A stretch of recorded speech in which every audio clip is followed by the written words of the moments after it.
दीदी जी, बहुत बहुत धन्यवाद। आज हमारे आदरणीय योग शिक्षक जी ने ये योग की पारी संभाली।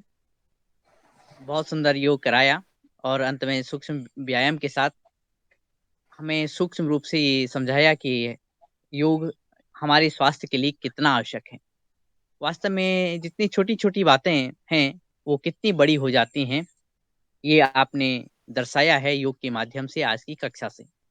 हमारी इस कक्षा में आज भारत के अलग अलग प्रांतों के प्रतिनिधि, किसान और योगी जुड़े हुए हैं। आप सभी का पुनः हार्दिक स्वागत, अभिनंदन। आज योगाहार का 722वां दिवस है और योग और आहार पर हम निरंतर आगे बढ़ रहे हैं और 2 मई को हम 2 वर्ष पूर्ण करने जा रहे हैं।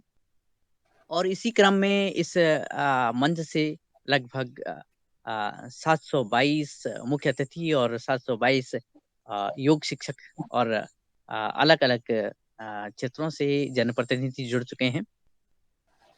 आज जब हम इस दूसरे सत्र में आगे बढ़ रहे हैं, तो बूंद बूंद कर सिंधु बना है, ये कविता हमने पढ़ी थी। और विगत 3 दिन से हम जल संरक्षण पर बात कर रहे हैं और जल संरक्षण पर कल परसों की चर्चा आप सभी ने सुनी। और तब बात आई कि हम कैसे जल को अलग-अलग क्षेत्रों में संरक्षित कर रहे हैं, उसका संरक्षण कर रहे हैं, वो कितना ज़रूरी है। इसी क्रम में आज के हमारे मुख्य अतिथि हैं आदरणीय शुभजीत जी मुखर्जी भाई साहब। आपका बहुत-बहुत स्वागत है। आप मुंबई महाराष्ट्र से हैं और मैंने ग्रुप में आपके कुछ वीडियो शेयर किए थे साथ में, कि किस तरह से आप वर्षा जल संरक्षण कर रहे हैं मुंबई में और किस तरह से दर्जनों स्कूल के साथ और हजारों विद्यार्थियों के साथ इस कार्यक्रम को आगे बढ़ा रहे हैं। आप एक प्रेरणादायक जल प्रहरी हैं और मुंबई ही नहीं, पूरे देश भर के लोग आपको देखते हैं। हजारों लाखों लाखों में आपके फॉलोवर हैं। और आज आप इस मंच पर, योगाहार के मंच पर, जो Patanjali organic research institute Haridwar और पतंजलि किसान सेवा समिति मध्य प्रदेश के साथ ही अलग अलग संस्थाओं के प्रतिनिधियों के साथ स्वैच्छिक रूप से आगे बढ़ाया जा रहा है, किसान बंधुओं के साथ आगे बढ़ाया जा रहा है। तो आपका बहुत बहुत स्वागत है आदरणीय शुभजीत भाई साहब। आपने हमारे निवेदन को स्वीकारा और आज आप ये बताने वाले हैं कि किस तरह से आप जल प्रहरी बने और क्यों आप जल प्रहरी बने। आप चाहते तो मुंबई जैसे हमारे इकोनॉमिक कैपिटल में कुछ दूसरा व्यापार कर सकते थे, दूसरे कार्य कर सकते थे, लेकिन इतना जमावड़ा, इतने विद्यार्थियों को, इतने लोगों को आपने इकट्ठा करके ये प्रेरणा दी कि हम कैसे जल संग्रह कर सकते हैं, वाटर कंजर्वेशन कर सकते हैं। ये कदम आपने कैसे बढ़ाया? आप कैसे इस क्षेत्र में आए? कितना समय आपको इसमें हुआ है? आपकी प्रेरणाएँ, आपके सूक्त और आपके बोल हमारे लिए क्या हैं? आज आप ये बात रखेंगे और उसके बाद हमारे जो आदरणीय किसान बंधु हैं, आदरणीय सदस्य हैं, आपसे वार्तालाप भी करेंगे। तो आप सभी सदस्यों के माध्यम से आदरणीय शुभजीत जी का बहुत-बहुत स्वागत। जी, जी भाई साहब। नमस्कार दिनेश जी, बहुत बहुत धन्यवाद कि आपने मौका दिया कि आप सबसे आज मैं मिल पा रहा हूँ। एंड सबसे पहले तो बहुत ही अच्छा लगा सुबह आप लोग जो साथ में आके योगा कर रहे हैं। योग आई पहला तो ये है कि आपसे मुझे सीखने मिला है और कल से मैं भी योग शुरू करूँगा सुबह सुबह। बहुत बहुत इंस्पायरिंग है ये। आई होप मेरी आवाज़ आप सब तक पहुँच रही है। जी जी। रही है सर। परफेक्ट। सो हाँ, एक जल ऐसा विषय है जहाँ हमारा पूरा देश इस समय साथ मिल के काम कर रहा है। और आपने जो ये पहल लिया है कि हम लोग ये इंटरनेट के माध्यम से और टेक्नोलॉजी के माध्यम से एक दूसरे से बात कर सकें, एक दूसरे के बारे में सीख सकें, और ये बहुत ही खूबसूरत कोशिश है। एंड आई एम श्योर कि इसमें सभी को फ़ायदा होता है।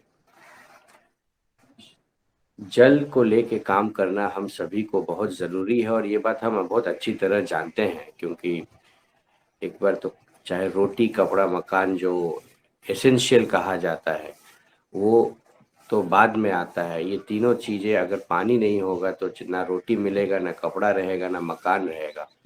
चाहे घर में कोई आ रहा हो या हम लोग बाहर जा रहे हों या सुबह-सुबह उठ रहे हों, योगा के पहले भी पानी बहुत इम्पोर्टेंट एक विषय है। चाहे उसके क्वांटिटी की बात करें कि क्या हमें पर्याप्त पानी मिल रहा है, और दूसरा उसके गुणवत्ता की बात करें कि क्या वो पानी पीने लायक है, क्या वो पानी इस्तेमाल करने लायक है।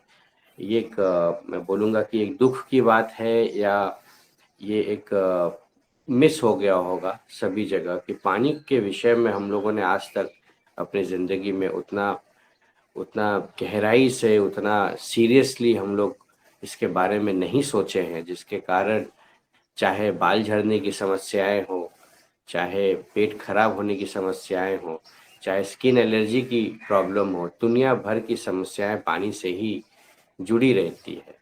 उसी तरीके से पानी एक ऐसा चीज़ है जिससे हमारे स्वास्थ्य को इम्प्रूव भी करता है, क्योंकि अगर पानी का क्वालिटी अच्छा रहेगा तो हमारा जो पूरा दिन बहुत अच्छा जाएगा। एंड इनफैक्ट ये जो हम योग जो आप सबको सिखा रहे हैं, सबको एनकरेज कर रहे हैं, इसमें पानी बड़ा इम्पोर्टेंट एक स्रोत है, जिसमें उसके बिना योग भी शायद काफ़ी हद तक मुश्किल हो सकता है। सो पानी एक ऐसा विषय है जैसे हम सभी लोग अपने अपने घरों में अपने अपने तरीके से मैनेज करने की कोशिश कर रहे हैं, चाहे किसी के पास कमी हो या ज़्यादा हो। कभी कभी सूखा पड़ जाता है। इस समय ऑलरेडी न्यूज़ आना शुरू हो गया है कि कुआं सूखने लग गए हैं, तालाब सूखने लग गए हैं, शहर खाली होने जा रहा है। अभी केप टाउन से एक मैसेज आया था, हम इंडिया में नहीं, भारत के बाहर, कि ऑलरेडी पानी खत्म हो गया, अब लोग शहर छोड़ के दूसरे शहर में जाके काम कर रहे हैं। और उसी शहरों का न्यूज़ आता है जुलाई महीने में कि वही शहर डूब गया है पानी से। ये बड़ा ही विचित्र न्यूज़ आता है सभी के पास कि हम लोग मई जून में बात करते हैं कि सूखा पड़ गया है और उसी जगह बाढ़ आ जाता है बारिश के समय। तो ये एक बड़ी समस्याएं हैं जिससे कभी कम पानी से हम लोग परेशान हो रहे हैं, कभी ज़्यादा पानी से परेशान हो रहे हैं।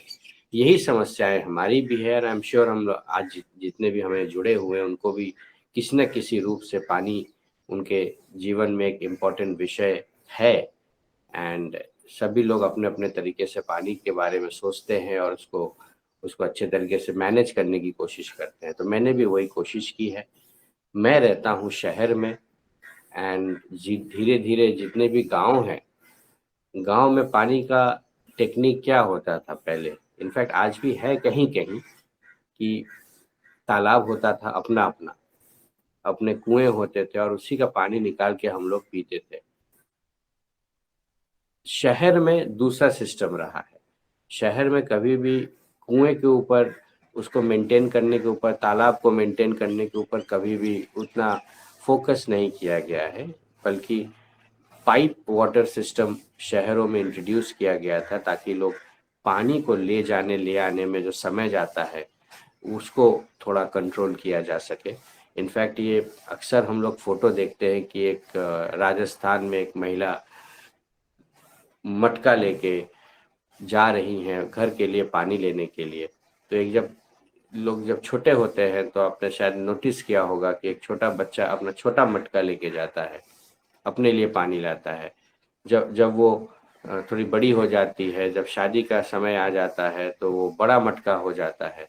शादी होने के बाद एक के जगह दो दूसरा मटका बन जाता है, क्योंकि वो खुद के लिए भी लाएगी और अपने परिवार के लिए भी पानी लेकर आएगी। और फिर ये सिर्फ 15 या 20 मिनट का काम नहीं है। लोग एक एक घंटा पैदल जाते हैं, मटका पानी भरते हैं, 1 घंटा इंतज़ार करते हैं, फिर पानी भर के लेके घर पे आते हैं। तो ये 3 से 4 घंटा डेली उसका सुबह का इसी में चला जाता है।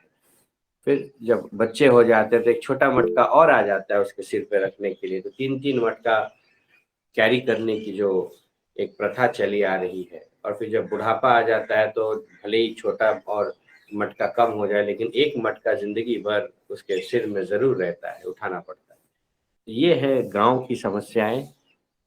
कुछ हद तक इसको सॉल्व करने के लिए भारत सरकार ने हर घर जल जो एक एक सोच लेके एक कैंपेन चल रहा है ताकि वो समस्या दूर हो जाए। और शहरों में तो ये बहुत पहले से शुरू हो चुका है, क्योंकि ये हम लोग शहर से ही सीखे हैं कि हमें घर में टैप खोलिए तो पानी आना चाहिए, और हम लोग अपने दूसरे कार्यों में, अपने हेल्थ पे, अपने अपने इनकम पे फोकस कर सके।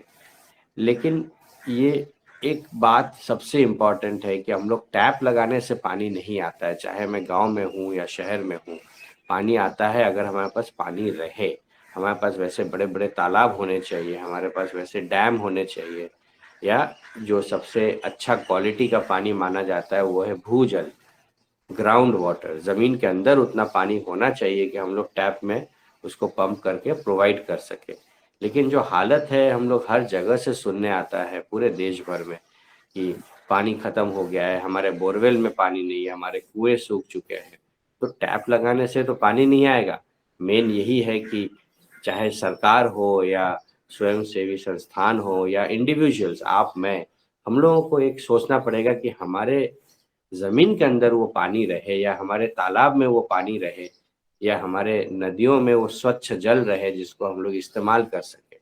और आज चाहे किसी भी गांव में चला जाऊं, बहुत कम ऐसा तालाब मिलता है कि जहां पानी उतना स्वच्छ स्वच्छ हो हम सबके पीने लायक। कई बार मुझे बताया जाता है नहीं, ये हमारे जो गाय भैंस हैं, बकरियां हैं, उनको यहाँ से पानी दे दिया जाता है, लेकिन हम लोग इस पानी को नहीं पिएंगे। जो कई बार पानी टेस्ट किया जाता है, चाहे गांव हो या शहर हो, शहर की तो खैर आप समझ ही रहे हैं कि यहाँ तो तालाब खत्म ही हो गया है। जो अगर मैं मुंबई शहर की बात करूं, किसी ज़माने में यहाँ 8,000 कुएं होते थे। आजकल 80 कुएं भी नहीं दिखते हैं, कहाँ है पता नहीं, सब बंद हो चुके हैं या मेंटेन नहीं हुआ है।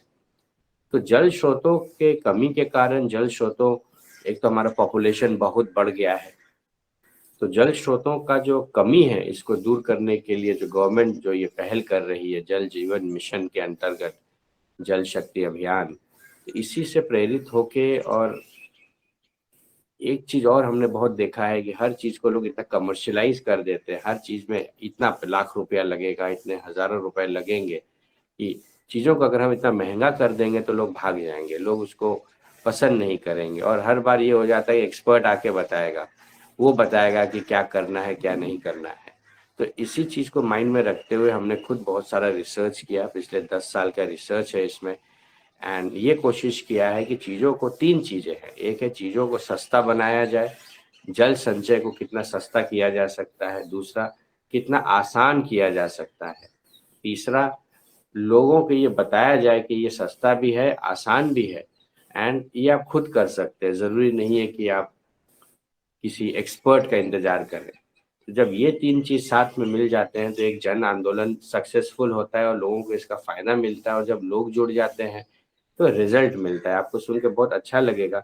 हालाँकि मैं आपको कुछ वीडियोज़ और दिखाना चाहता था कि पूरे देश भर में कुछ 19,000 से ज़्यादा ऐसे ऐसे शोष खड्डे, पर्कुलेशन पिट, सोक पिट, या पानी जिससे ज़मीन के अंदर जाए, ये मैंने एक डिवाइस बनाया है ड्रम के मदद से, ताकि जो हमें ऊपर वाला जो हमें पानी दे रहा है बारिश का, ये बह के निकल ना जाए, क्योंकि बहता हुआ पानी ज़मीन के अंदर नहीं जाएगा। और हम सब समझते हैं, चाहे आप कहीं पे भी हों, जो भूजल है इसकी कमी हो चुकी है, जिसके कारण हमारे चाहे हैंडपंप हो, ट्यूबवेल हो, बोरवेल हो, कुएं हो, उसमें पानी सूखता जा रहा है। सबसे आसान और सबसे परमानेंट तरीका है कि हम अपने घरों के पानी को बह के नालियों में और नदियों में न जाने दें, क्योंकि उसमें एक बार गया तो वो समुद्र में निकल जाता है, और जितना भी हम रोकने की कोशिश करें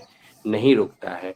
एंड चाहे जितना भी बड़ा जल स्रोत हो, 40% तो इवेपोरेट हो जाएगा, वो पूरा भाप बन के उड़ जाएगा। इसलिए सोच यही है कि हम एक जो पर्कुलेशन पिट कहते हैं या सोक पिट कहते हैं, या जैसे मैंने कहा कि ज़मीन के अंदर पानी जाए, इसी के ऊपर एक एक बहुत लगा पड़ा हूँ इसी के पीछे। अगर मैं ठीक सही से बोलूँ, सबसे यही बात करता हूँ कि आपके छत में जो पानी गिरता है ये आप बहने ना दें, ये आप अपने पास रोक के रखिए। चाहे आपका खुद का कुआं हो, चाहे तालाब हो, या भूजल का एक टेक्निक बनाया जा सके, एक खड्डा बना के उसमें आप ट्रांसफ़र कर दीजिए। एंड बहुत सारे लोग इसमें जुड़ चुके हैं, कुछ 22 24,000 से ज़्यादा बच्चों को मैंने ये सिखाया है। अलग अलग स्कूल कॉलेज में जाके इसके बारे में बताया है और करके दिखाया है, ताकि हर इंसान, क्योंकि अगर मैं एक स्कूल में जा रहा हूँ, अगर वहाँ 1,000 बच्चे हैं तो 1,000 बच्चे नहीं, 1,000 फैमिली होते हैं, और एक एक जन को आपने दिखा दिया, उनके साथ मिलके एक एक्टिविटी कर दिया, तो उन लोग अपने घर जाके भी ये चीज़ बोल पाते हैं। और इसी उम्मीद से मैं आप सबसे आज बात कर रहा हूँ कि क्योंकि ये एक बड़ा इम्पोर्टेंट विषय है, तो आप लोग भी अगर एक जल प्रहरी बन के, या आप लोग खुद ये एक एक इनिशिएटिव ले सकें कि चलो मैं अपने घर में, अपने आसपास के मोहल्ले में इस बारे में चर्चा करूँगा और ये अलग-अलग तरीके जो हैं उनको बताऊँगा, इससे बहुत ज़्यादा फ़र्क पड़ेगा। क्योंकि आपका ये एक काम बहुत लोगों को प्रेरित करेगा। तो यही रिक्वेस्ट है। एंड शायद आपने वीडियोज़ देखे होंगे हमारे जो कल भेजे गए थे, एंड दिनेश जी को मैंने भेजा था कि आप इन सबको बताइए, ताकि हम लोग इस आसान तरीके को सबके घर में पहुंचाएं और सब लोग ये अपने-अपने घरों में, अपने-अपने गाँव में या अपने-अपने शहर में इसको इम्प्लीमेंट करें। क्योंकि हमारे जितने भी तालाब हैं या कुएँ हैं, अब वो बात नहीं रह गई है जो पहले रहती थी। इसलिए बहुत ज़रूरी है कि हम लोग अपने-अपने तरीके से एक एक पहल ज़रूर करें, अपने पानी को जो हमें दिया जा रहा है, ऊपर वाला बारिश में देता है, उसको अपने पास रोक के रखने का। तो बस यही है सोच, ज़्यादा इसमें कॉम्प्लिकेशन कुछ नहीं है कि बहुत बड़ी तरीके से कुछ बोलूँ। गवर्नमेंट के बहुत सारे रूल्स, रेगुलेशंस, पॉलिसीज़, किताबें, वीडियोज़, न्यूज़पेपर में, टेलीविज़न में बहुत कुछ आते हैं, लेकिन कोशिश है कि हम एक शुरुआत करें। एक सिंपल अगर उदाहरण देने की कोशिश करूँ कि गवर्नमेंट या एक्सपर्ट लोग ये बोलते हैं कि आप एक गाड़ी चलाइए ना, मोटर चलाइए। वो महंगा भी है। अगर हम बहुत बड़ा जल संचय का कुछ सोचेंगे तो लाखों रुपए खर्चा होता है। मैं लोगों को बोल रहा हूँ कि आपके पास पैसे नहीं है, आप गाड़ी अभी मत चलाइए, लेकिन साइकिल से शुरुआत तो कीजिए। हम लोग सब अपना जो भी वाहन इस्तेमाल करते हैं, तो वो पहले साइकिल पे आते हैं, फिर स्कूटर पे आते हैं, फिर गाड़ी में आते हैं। समय की कमी है, मैं जानता हूँ, क्योंकि हम लोग ऑलरेडी बहुत देर हो चुका है, बट कोशिश ये है कि हम लोग शुरुआत करें। तो शोष खड्डा, पर्कुलेशन पिट, सोक पिट बना के हम लोग एक जल संचय की शुरुआत कर सकते हैं, और जैसे जैसे आपको उसका फायदा दिखेगा, आप उसको और बड़ा बना सकते हैं। धन्यवाद। जी। अच्छा, आपकी बात की जब आपने बात रखी तब बहुत सारे बिंदु, बहुत सारी बातें, बहुत सारे प्रश्न लोगों के मन में आ रहे होंगे कि कैसे आपने ये कार्य शुरू किया, और कौन सा वो दिन था कि जब आपने घर से ये पहल की होगी, कहीं से पहल की होगी, और किस तरह से आप ये जो रूफ वाटर हार्वेस्टिंग करते हैं, आपको जो महानगर पालिका है उसने भी हजारों स्कूल के साथ जोड़ा है, ताकि आप वहाँ भी आप ट्रेनिंग दे सकें, उनको सिखा सकें। और किस तरह से ये पहल आप करते हैं, किस तरह से ये सब कुछ बनाते हैं, कुछ इस तरह की जिज्ञासा मन में प्रकट होती है। जी।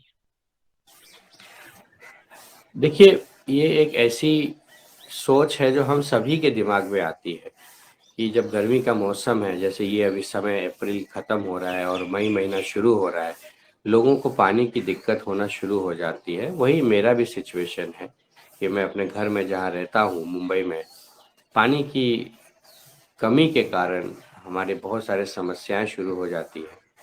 एंड इसी पानी की समस्या को, खुद के घर के पानी की समस्या को दूर करने के लिए हमने ये एक एक्सपेरिमेंट किया था, एक साइंटिफिक तरीके से। एंड जो जल संचय करते हैं, जो एक्सपर्ट्स हैं, बड़ी-बड़ी कंपनियां हैं, जब उनको बुलाई गई, उनसे समझा गया, तो पता चला कि ये तरीका है करने के लिए, जिससे हमारा भूजल में जो पानी नहीं है, जो पानी का क्वालिटी अच्छा नहीं है, उसको सुधारने का एक ही और आसान तरीका है कि हम छत के पानी को ज़मीन के अंदर संजो के रख सकें। और यही अपने खुद के समस्या को दूर करने के लिए हमने ये शुरू किया था।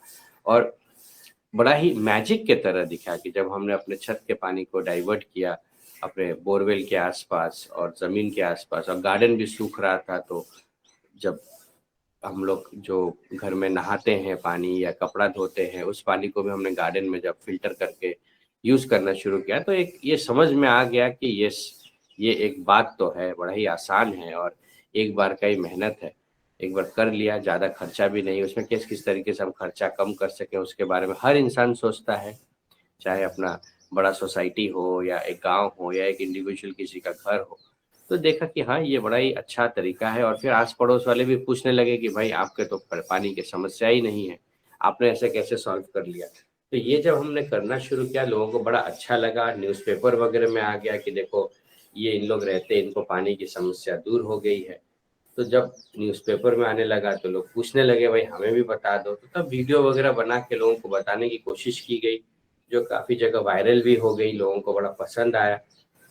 चाहे 3-4 वैरायटी बनाए गए ताकि लोगों को और अलग-अलग टाइप के जैसे-जैसे घर होते हैं, चाहे एक सिंगल घर में रहता है या फ्लैट में रहता है या जिसके छत बहुत बड़े हैं, कुछ लोगों के छत स्लैंटिंग होते हैं, एक तरफ का छत होता है, झोपड़ी जैसा पैगोडा भी होता है बहुत लोगों के छतों में, ऑफिस अलग टाइप के होते हैं, स्कूल अलग टाइप के होते हैं, तो सबके ज़रूरत के हिसाब से एक अलग-अलग एक आइडिया बनाया गया, लोगों को बताया गया एंड लोगों को बड़ा पसंद आया और जो चीज़ लोगों को पसंद आता है, वो उन लोग उस चीज़ को हिट बना देते हैं, वो ज़्यादातर लोगों तक पहुँच भी जाता है।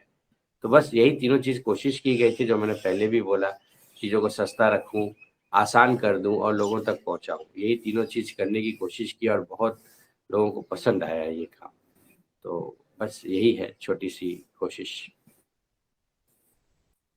जी, इस कोशिश में आपने जुगाड़ तकनीक का भी उपयोग किया है और कम से कम पैसों में आप सोकपिट बनाते हैं और कम से कम पैसों से जो छत का पानी है, सड़क का पानी है और आंगन का पानी है, उसको ज़मीन यानी जो भूजल है, उसको उसके संपर्क में डालते हैं। ये बात हम अभी जानेंगे आपसे। इस बात से पहले मैं पतंजलि ऑर्गेनिक रिसर्च इंस्टीट्यूट पहुँचता हूँ।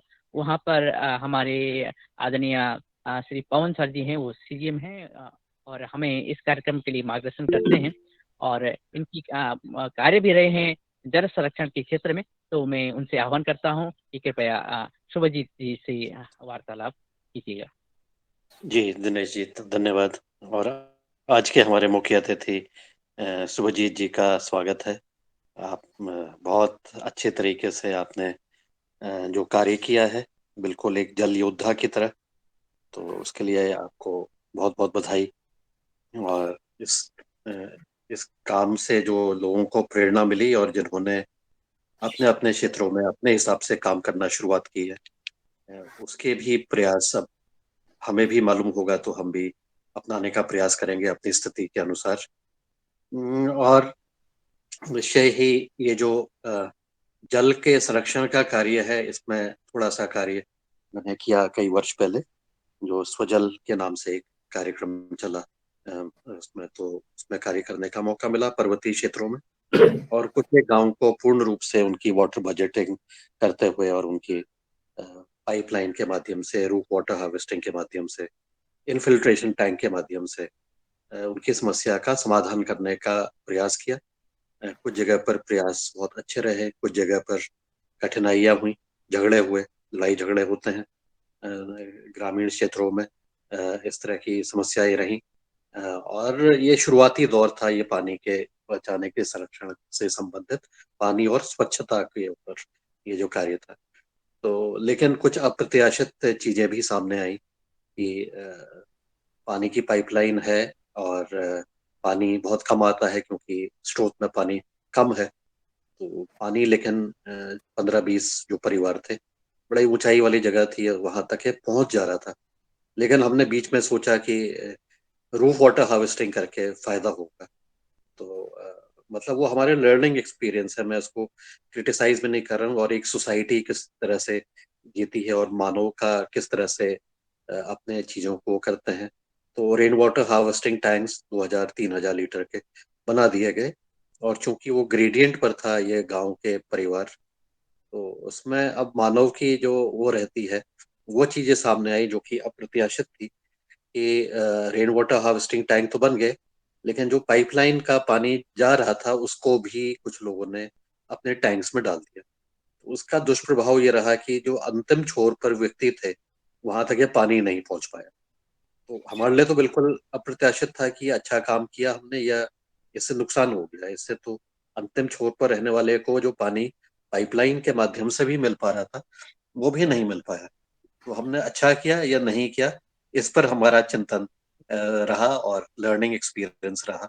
और ये जो छोटी छोटी चीजें हैं जिस पर कि हमें ध्यान देने की जरूरत है, ऐसा रहा कुछ जगह पर हमें लगा कि अगर हम नहीं करते तब क्या हो, अगर हमने कर भी दिया तो अब इससे क्या फायदा हुआ, नुकसान हुआ। तो इस पर काफी चीजें सामने आई, हमने कुछ सीखा इससे। और फिर शायद आगे जो हुआ वो तो जैसा भी रहा होगा उसमें, अब मुझे उसकी जानकारी नहीं है, लेकिन कुल मिलाकर के स्थितियों में सुधार तो डेफिनेटली आया ही होगा। लेकिन ऐसी अप्रत्याशित चीजें भी हमारे इस उसमें हमने देखी कि इसके बाद फिर पॉलीलाइन टैंक्स का निर्माण किया गया, जो कि पॉलिथीन है, एलडीपी लाइन टैंक्स। और इसको निर्माण करते हुए भी उसमें भी कई तरह की सहूलियतें हुई, उसका नुकसान भी देखा, चूहों का नुकसान हो गया, और उसकी वजह से वो हो गया। तो अब इस चैलेंज को कैसे दूर करें, तो इस तरह से कई सारी चीजों को समझते हुए करने का प्रयास किया। लेकिन कुल मिलाकर के मुझे लगता है कि, और इस विषय पर हम निरंतर बातचीत करते जा रहे हैं कि वर्षा जल संग्रहण सबसे महत्वपूर्ण है, और उसको ही हम ध्यान में देना चाहिए। क्योंकि क्या हुआ है कि अभी हमने पानी की जांच कराई और मिट्टी की भी जांच कराई कुछ एक जगह की, तो दोनों जगह पर एल्कलिनिटी हमें दिख रही है। मैं एग्रीकल्चर के पॉइंट ऑफ व्यू से इसको कह रहा हूँ कि ग्राउंड वाटर में एल्कलिनिटी धीरे धीरे और पोल्यूशन बढ़ते जा रहा है, तो उसकी गुणवत्ता पर भी प्रभाव पड़ रहा है। और साथ ही अगर मिट्टी भी आपकी एल्कलाइन हो रही है तो आपको एक डबल इम्पैक्ट आपके एग्रीकल्चर पर आने वाले समय पर पड़ने वाला है।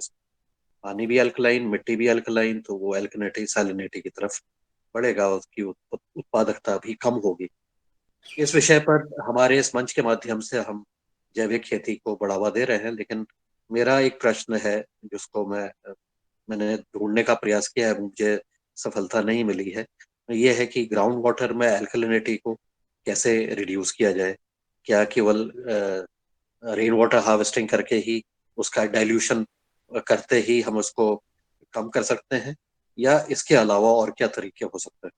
और एक तो अलार्मिंग लेवल ये है कि पानी का लेवल धीरे धीरे नीचे की तरफ गिरते जा रहा है, जो साफ पानी जिसको हम कहते हैं सो कॉल्ड, और ऊपर के लेवल्स कंटेमिनेट हो जा रही, और कंटेमिनेशन कई तरह से हो रहा है। शहरी क्षेत्रों में तो डिटर्जेंट एक बड़ा इंपॉर्टेंट रीजन है, और इसके अलावा बैटरीज और बाकी सब चीजों का भी जो कॉकटेल पड़ जाता है और ग्राउंड वाटर को कंटेमिनेट कर रहा है, तो वो इरिगेशन के लिए लायक नहीं है। और बाकी हाँ, हमने टॉयलेट्स वगैरह में इस्तेमाल कर सकते हैं, इसमें कोई वो नहीं है। लेकिन जहाँ उसका रंग भी बदल बदल जाता है और उसका कलर चेंज हो जाता है, फिर देखने में ही वो खराब लगता है। तो ग्राउंड वाटर को हम रिचार्ज करने का तो वर्षा जल से अच्छा तरीका और कोई नहीं हो सकता है। लेकिन जो खराब हो गया है उसके ऊपर हम क्या करें, इसके बारे में अगर आपका अनुभव होगा तो आप जरूर शेयर करिए, और कैसे इसको बड़े क्षेत्रों में इस काम को किया जा सकता है। और मुझे लगता है ये काम इंडिविजुअल नहीं होके ये कम्युनिटी सेंट्रिक होना बहुत जरूरी है। ये समुदाय आधारित होना काम जरूरी है, विशेषकर ग्रामीण क्षेत्रों में। और समुदाय शहरी क्षेत्रों में भी अगर आपके फ्लैट्स हैं तो वो भी सब लोग मिलकर के कर रहे हैं, और उस एरिया के जितने भी लोग हैं, जितना भी कैचमेंट है ग्राउंड वाटर का, वहां पर लोग मिलकर के अगर काम करते हैं, कम्युनिटी लेवल पर काम करते हैं, तो ये जो तभी हर एक घर पर नल वाला भी सपना साकार होगा। नहीं तो वो कंटेमिनेटेड वाटर अगर आता है, और उसमें कंटेमिनेशन का, जैसे मैंने कहा, डिटर्जेंट, पेस्टिसाइड्स, और बैटरी, और उसके अलावा इंडस्ट्रियल वेस्ट, म्यूनिसिपल वेस्ट, ये सब चीजों का कॉकटेल जो बन रहा है, हमें लगता है बड़ा खतरनाक है।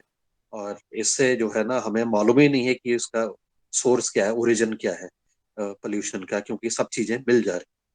तो इस विषय पर इसको कम करने में इसको हम क्या कर सकते हैं, इसमें आपके विचार अगर मिलेंगे तो हमें बहुत अच्छा लगेगा, और सबके लिए एक जानकारी भी मिलेगी। और हम अपने स्तर से छोटे छोटे प्रयास कर सकते हैं, अपने स्टार्टिंग विद आवर सेल्स। तो इस विषय पर आपसे जानना चाहूंगा, मेरी बड़ी जिज्ञासा है। और इतना कह के मैं अपनी वाणी को विराम देता हूँ। नमस्कार, आपको सुन के बहुत अच्छा लगा। धन्यवाद। सबसे पहले तो आपने जो काम किया है वो ऑलरेडी बहुत ही इंस्पायरिंग है। लोग पूरे पतंजलि पूरी ग्रुप जिस लेवल्स में पूरे देश भर में काम कर रही है वो भी बहुत बड़ी बात है, क्योंकि लोग उनसे देख देख के सीखते हैं और कोशिश करते हैं कि हम भी कुछ अच्छा करेंगे। जहाँ तक कंटेमिनेशन की बात है, चाहे मैं अल्कलीन की बात करूँ या अलग अलग पॉइजन जो पानी में मिल रहे हैं, उसके लिए सबसे पहला जो गवर्नमेंट की तरफ से हमने सुना है या म्यूनसिपल कॉरपोरेशन काम कर रही है, जितने कलेक्टर ऑफिस हैं, कमिश्नर ऑफिस है, उन लोग डिस्ट्रिक्ट मजिस्ट्रेट ऑफिसेज हैं, उन लोग इसी बारे में अक्सर डिस्कशन ये टॉपिक आता है कि हमारा जो ग्राउंड वाटर कंटेमिनेशन ऑलरेडी है उसको कैसे सुधारा जाए। हाँ, एक मास मूवमेंट में जहाँ ज़रूरत है वो है कि रेन वाटर हार्वेस्टिंग, जल संचय, जिसमें सभी लोग अपने अपने तरीके से काम कर रहे हैं। लेकिन एक बात हमेशा आई है कि कंटेमिनेशन हो कहाँ से रहा है और उसको रोकने का क्या तरीका है। तो उसमें जो सबसे इम्पोर्टेंट एक फैक्टर आया है वो है इंडस्ट्रियल पोल्यूशन। जो फैक्ट्रियां हैं, जो केमिकल बेस्ड कंपनियां हैं, उन लोगों ने बहुत कहीं कहीं गलत काम किया है। एंड जो एग्जिस्टिंग कुएं थे, स्पेशली कुआं की बात करूंगा, कुआं है और तालाब है, उसको प्रदूषित करने के कारण वो ग्राउंड वाटर हमेशा वहाँ से पॉल्यूट होता रहा है सदियों से। इसलिए बहुत बड़ा एक कैंपेन किया गया है कि हमें जितने भी तालाब हैं पूरे देश में, जितने भी कुएं हैं, उसको डिसिल्टिंग किया जाए, उसको साफ किया जाए और मेक श्योर किया जाए, बोरवेल भी है, मेक श्योर किया जाए कि इसमें कोई भी कंटेमिनेटेड वाटर ना जाए, पहला। दूसरा, जब आइडेंटिफाई हो रहा है कि कहाँ से ये कंटेमिनेशन कुएं में जा रहा है या ये जल स्रोत में जा रहा है, तो उसको प्रॉपर साइंटिफिक फिल्टरेशन प्रोसेस लगाया जाए। जैसे कि एसटीपी के बारे में हम लोग अक्सर सुनते हैं, सीवेज ट्रीटमेंट प्लांट है, वैसे केमिकल इंडस्ट्रीज को ये कंपलसरी कर दिया गया है कि आप जितना भी आपके केमिकल्स, डेंजरस केमिकल्स जो बन रहे हैं, उसको आपको अच्छे तरीके से फिल्टर करके एंड डिस्चार्जेबल बनाना पड़े as per the government rules. लोग फॉलो नहीं करते हैं, उनके ऊपर बहुत बड़ा फाइन है, कंपनियां बंद भी करवाई जाती हैं। कानपुर के लेदर इंडस्ट्रीज के बारे में तो आपको पता ही होगा, डाइंग इंडस्ट्री तिरुपुर, उनके भी बारे में पता होगा। सो पहला तो ये है कि जहाँ से ये पोल्यूशन क्रिएट हो रहा है उसको किसी भी तरीके से कंट्रोल किया जा सके, उसको रेगुलराइज किया जा सके, उन लोग भी एक रूल फॉलो करें। हमें इंडस्ट्रीज बंद तो नहीं करनी है, लेकिन ये ज़रूर है कि उनके कारण जो समस्याएं हो रही है उसको सॉल्व किया जाए, जिसको सॉल्व करने के लिए ministry of environment and climate change भी काम कर रही है, मिनिस्ट्री ऑफ इंडस्ट्रीज भी उस पर काम कर रही है। दूसरा एस्पेक्ट है कि खेती बाड़ी में एग्रीकल्चरल पर्पस के लिए जो पानी की कमी है, जो हम लोग भूजल पे बहुत बड़ा निर्भर रहते हैं, उसमें क्वालिटी और क्वांटिटी दोनों एस्पेक्ट है कि पानी की क्वालिटी अच्छी रहे और जितना चाहिए उतना मिले।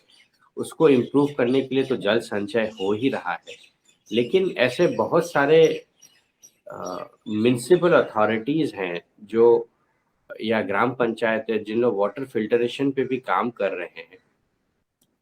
छोटे स्केल में काम हुआ है, लेकिन लार्ज स्केल में उसमें एज सच रिजल्ट नहीं देखा गया, नहीं तो क्योंकि वो बहुत महंगा हो जाता है।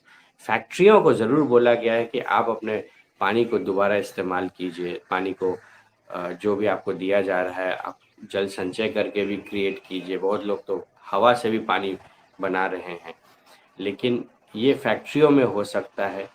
लेकिन जब खेती बाड़ी की बात होती है वहाँ हमें पानी बहुत ज़्यादा ज़रूरत है।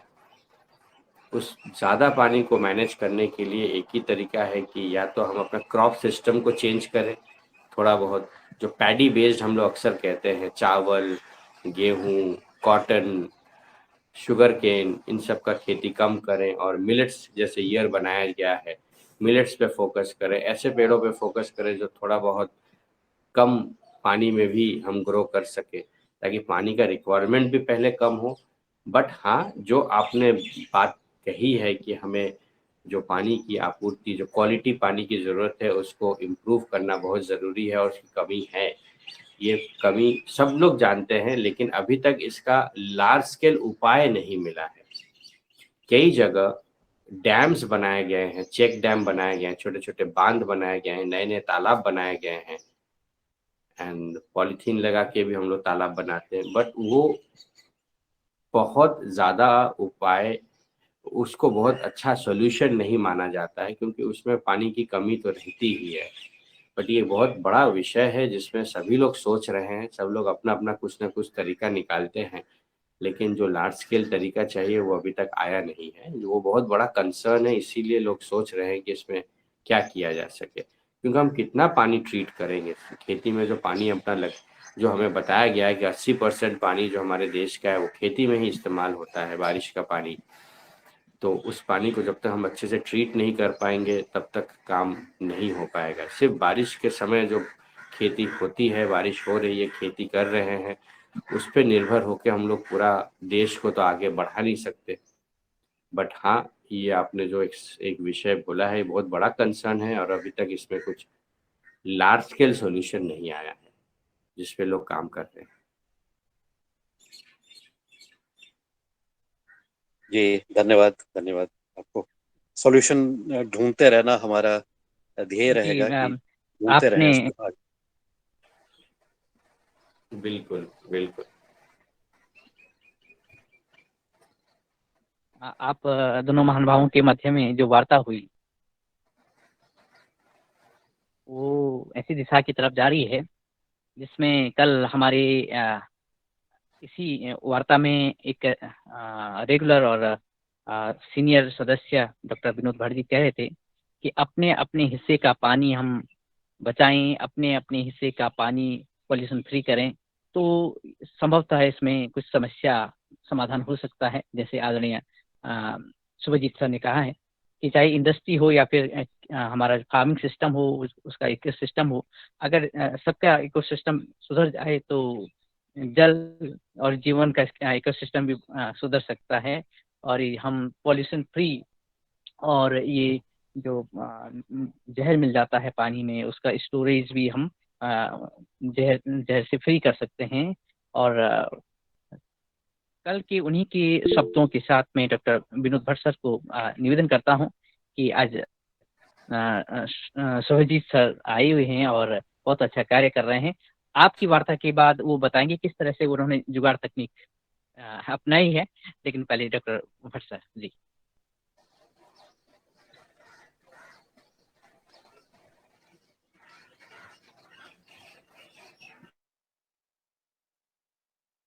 और वहां तक आवाज पहुंचे या वो जी। बात रखें उनसे पहले आदरणीय बने सिंह जी मध्य प्रदेश से हैं, बहुत अच्छे किसान हैं, वो कुछ बात रखना चाहते हैं, उनका हैंड रेज है जी।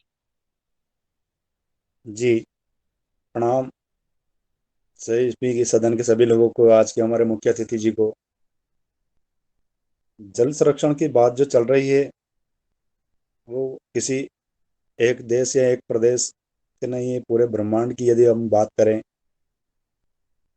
तो जल स्टोरेज करने का जो तरीका हमारा प्रकृति में जो पहले विद्यमान था उसका और आज का तरीका बहुत अलग हो चुका है। क्योंकि पहले जल संरक्षण प्रकृति खुद करती थी, उसमें सूक्ष्म जीव पाए जाते थे मिट्टी में। जब मैं बचपन में छोटा था, हमारे पिताजी मई जून में जब खेती को बखरते थे बैल से, तो उस वक्त मिट्टी में बहुत नमी पाई जाती थी। और आज के वर्तमान की स्थिति ये है कि मिट्टी को आप इस समय 10 फीट भी खोदोगे तो कुछ भी नमी नहीं निकलेगी उसके अंदर से। मिट्टी में जल संरक्षण करने के विषय को लेकर कितने इंच तक मिट्टी में जल संरक्षण करने की क्षमता है? किसी जगह 2 फीट है, किसी जगह 5 फीट है, किसी जगह 10 फीट तक। जहां तक मिट्टी है, मिट्टी के नीचे जब हार्ड मुरम आ जाता है तो फिर वो पानी बह के चलने लगता है भाई। पानी स्टोरेज करने की क्षमता नीचे नहीं है। जब तक मिट्टी है वहां तक पानी स्टोरेज करने की क्षमता उस मिट्टी में है, और आज वो खत्म हो चुकी है क्योंकि हमारे सूक्ष्म बैक्टीरिया सब केमिकल के माध्यम से खत्म हो चुके हैं। रही बात किसान आज जो पराली जला रहा है, जैसे गेहूं की पराली जला रहा है, डंठल जला रहा है, तो मिट्टी भी बंजर बनती जा रही साथ साथ में, और हमारा जल स्टोरेज दिन प्रतिदिन खत्म होते जा रहा है। कितनी बरसात होती है, पानी बह करके चला जाता है, और गर्मी आती है और फिर पानी की आवश्यकता पड़ती है। जी। बने सिंह जी, आपकी पुनः आपके पास आएंगे। उससे पहले हम पुनः जाते हैं अपने मुख्य अतिथि जी के पास। वो जो जुगाड़ तकनीक है वो बताएंगे, और ताकि थोड़ा थोड़ा सभी आज सदस्य से निवेदन है कि समय का भी ध्यान रखते हुए जो आपकी जिज्ञासा है वो प्रकट कर लीजिएगा। और जी, एक एक क्वेश्चन बस मेरा कि मुख्य अतिथि से मेरा निवेदन है कि जल अंत में स्टोरेज फिर हम ज्यादा से ज्यादा पूरे समाधान ब्रह्मांड में और कैसे करें, सुझाव इसके की ऊपर आप वार्तालाप मंजूरी करें। दी जाएगी। जी। पूछिए जी, पूछिए। आप तो सही प्रकृति बोल के रहे पूरे जल संवर्धन हम कैसे करें, इसके ऊपर आप क्वेश्चन करें जी। हैं। दोबारा पूछिए, क्या है? प्रकृति में हम जल स्टोरेज और जल संवर्धन कैसे करें, इसके ऊपर आप वार्तालाप करें जी जी जी। जी। देखिए, आप भी अच्छी तरह जानते हैं क्या करना है। मेन तो यही है कि पहले जो हमारे पास कुएं थे और तालाब थे, उसको हमें दोबारा रीजनोवेट करना बहुत ज़रूरी है, उसको ज़िंदा करना बहुत ज़रूरी है। जहाँ तक ज़िंदा करने की बात है, तो उसमें जो मिट्टी जम गई है उसको हटाया जाए, उसमें जो गंदगी जाती है उसको रोका जाए। और जिस तरीके से हम लोग नदियों को और तालाबों को पहले पूजा करते थे, वो जो आजकल वो प्रथा कम हो गई है। लोगों को इस पूजा का महत्व समझाया जाए, बहुत ज़रूरी है। एक हमारे जो मंत्री जी हैं, श्री गजेंद्र सिंह शेखावत जी ने बहुत अच्छी बात बोली, मैं वो रिपीट करना चाहूँगा कि हमारे जो जितने भी धर्म है और शास्त्र है और जितने भी ग्रंथ हैं, जो किताबें हैं, उसमें रिलीजन बहुत इम्पॉर्टेंट रोल प्ले किया गया है। हमारे धर्म में ये बताया गया है कि हमें हमें पेड़ों की पूजा करनी चाहिए, हमें पत्थरों की, पृथ्वी की, पहाड़ों की पूजा करनी चाहिए। हम लोग नदियों की पूजा करते हैं, तालाबों की पूजा करते हैं। लेकिन क्योंकि ये ऐसा समय आ गया है, एक ऐसा दौर चल रहा है कि जहाँ लोग रिलीजन पे ज़्यादा विश्वास नहीं करते हैं। धर्म के ऊपर बोलिए या आप चाहे भगवान के नाम पे बोलिए, लोग थोड़ा उसमें आस्तिक ज़्यादा हो गए, आस्तिक नास्तिक हो गए हैं। सो इसके चलते जो रिलीजन एक बड़ा इम्पोर्टेंट रोल प्ले करता था कि आप ये चीज़ों को ध्यान से रखिए, आप पूजा कीजिए, तो वो चीज़ लोग थोड़ा कम हो गया है। लोग उस पर कनेक्ट नहीं हो पाते, मैसेज नहीं जा पाता है लोगों तक। इसलिए कई जगह मैंने देखा है कि पहले जिस तालाब को लोग बहुत पूजते थे, आजकल वो बंद हो गया है। एंड क्योंकि वो बंद हो गया तो वो फिर कूड़ेदान की तरह इस्तेमाल करने लग गए हैं। कोई भी कुछ भी उठा के फेंक देता है। तो ये एक बड़ा इम्पोर्टेंट सोच है कि अगर हम एक रिलीजन के नाम पे, या अगर रिलीजन नहीं चाहिए तो अब तो सब पढ़े लिखे लोग हैं, तो अगर उनको ये समझ में समझाया जाए, जैसे किताब कॉपियों में भी बताया जाता है कि आप जितना हो सके चीज़ों को, स्कूलों में बताया जाता है, कॉलेज में भी बताया जाता है कि आप नदियों को और पानी के जितने भी जल स्रोत हैं उसको उसको आप पूजिए, उसको आप रिस्पेक्ट कीजिए। पूजना मतलब रिस्पेक्ट करना। आप उसको रिस्पेक्ट कीजिए, तो लोग उस पे काफ़ी जागरूक हुए हैं। अगर मैं कुछ शहर में गया हूँ जिसमें मुझे बुलाया गया था, हर हर तालाब, एक भी ऐसा तालाब नहीं है जिसको लोगों ने ठीक से पुनर्निर्माण ना किया गया हो या सफाई ना की गई हो। हर जगह बहुत मेहनत करके चीज़ों को बनाया गया है। आई एम श्योर कि आप पूरे हर गांव में कुछ ना कुछ कार्य हो रहा है। एंड इस बारे में ज़िक्र होता है, इस बारे में लोगों को बुलाया जाता है कि आइए आप श्रमदान भी कीजिए। एनएसएस है, एनसीसी है, काफ़ी युवा जुड़ के इसमें पार्टिसिपेट करते हैं ताकि उनको पता चले कि ये क्यों हो रहा है, क्या हो रहा है। बस यही है कि ये कंटिन्यू जो हो रहा है वो कंटिन्यू रहे, और जितना हुआ है उसको और बढ़ाया जा सके। वही आई थिंक आज के इस कॉन्वर्सेशन का उद्देश्य भी है कि हम अपना जितने भी वाटर बॉडीज़ है, जितने भी पानी के स्रोत हैं आसपास, उन सबको हम लोग रिस्पेक्ट करें और उसको जितना हो सके मेंटेन करके रखने की कोशिश करें। अगर ये होगा तो बाकी सब समस्याएं अपने आप सॉल्व हो जाएंगी। बाकी ये सब नेचुरल जो तरीका है, जो अभी हम लोग आपस में हम बात भी यही कर रहे थे कि सालों से जो नेचुरल तरीका है जो हमने डिस्ट्रॉय किया है, उस नेचुरल तरीके को दोबारा हम ठीक करें। जब मन करता है हम लोग एक तालाब को बंद करके उसमें घर बना देते हैं या फैक्ट्री खोल देते हैं, या वहाँ पे चलो इसको बंद कर दो, यहाँ पे इस मिट्टी को बेच देंगे, कुछ और करेंगे। ये हमें थोड़ा सोचना ज़रूरी है और लॉन्ग टर्म फ़ायदे के बारे में सोचना पड़ेगा, ना कि तुरंत जो फ़ायदा हो रहा है उसके बारे में। काफ़ी हद तक गवर्नमेंट की ये जिम्मेदारी है कि वो हमें चाहे फंड्स से हेल्प करे, पैसे बहुत ज़रूरत पड़ते हैं, उन लोग टेक्निकल सपोर्ट भी करें, नॉलेज प्रोवाइड करें। कुछ हद तक गवर्नमेंट सक्सेसफुल हुई है, बट वो वहीं पे सक्सेसफुल हुई है जहां आम नागरिक उनसे जुड़ पाए हैं। जो फार्मर्स हैं, जो किसान हैं, वो भी उनसे जुड़ के अल्टीमेटली हम लोग आपस में मिल के ही उस सोच को सक्सेसफुल बना पाए हैं। एंड आई एम श्योर कि आज आप लोग में से जितने भी हैं, सब लोगों ने अपने अपने लेवल में बहुत कार्य किए हैं ऑलरेडी और इस विषय में बस यही है कि एक दूसरे से हम सीख पाएँ, एक दूसरे को समझ के हम लोग भी उस चीज़ को अपना पाएँ, ये बहुत ज़रूरी होगा। जी, बहुत सुंदर। जैसे कि मानव से प्रकृति और प्रकृति से मानव का एक विज्ञान बना दिया जाए और वो सभी पाठ्यक्रम में शामिल किया जाए तो बहुत ज़्यादा उचित लाभ रहेगा हमारा। इसलिए बिल्कुल, मेरा निवेदन ये है कि सभी हम मांग करेंगे, ये कोई हमारा तुम्हारा काम नहीं, पूरे ब्रह्मांड के मानव मात्र का काम है कि हमें मानव मात्र को बचाना है, अस्तित्व को बचाना है, हमारे मूल को बचाना है, तो हमको प्रकृति विज्ञान को समझना पड़ेगा।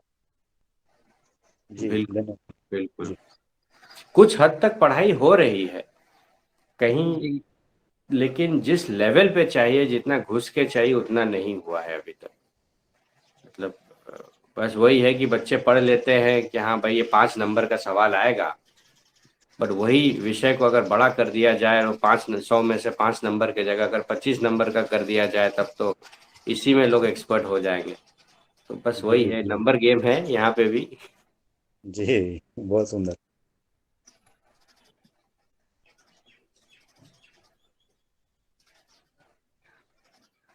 बाकी यस, बस मेरा कोशिश यही है कि लोग सोकपिट बनाएं अपने पास, जो भी पानी बहता हुआ ना रहे, क्योंकि बहता हुआ पानी निकल जाता है नदियों में और फिर समुंदरों में। तो जी, बहुत सुंदर सबसे वार्तालाप आदरणीय बने सिंह जी की महत्वपूर्ण प्रश्न था और आपने सुंदर से बात की और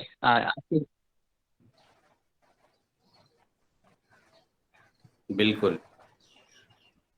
तो आपकी मैं आपकी सभी बात से दिनेश आदरणीय जी। रमेश मेहरा जी, आप तक आवाज पहुंच रही हो?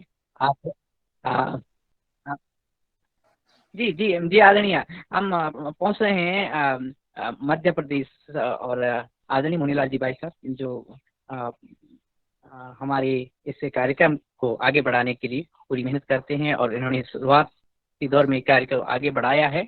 जल संरक्षण से लेकर के जीवन संरक्षण और खेती को कैसे आगे बढ़ाएं और निरंतर हमें मार्गदर्शन करते हैं और निरंतर यात्राओं से भी हमें लाभान्वित करते हैं आदरणीय श्री मुनीलाल जी भाई साहब। जी धन्यवाद। और आदरणीय आज के चीफ गेस्ट महोदय का मैंने वीडियो देखा और मुझे लग रहा था उस दिन काली टी शर्ट में था, तो मैंने कहा वो याद आ रहा था, अरे हमने कहा आप ही का वीडियो देखा, मैं वो बात आपकी बात कहने वाला था आपसे, लेकिन हमने कहा वो तो आप ही हैं।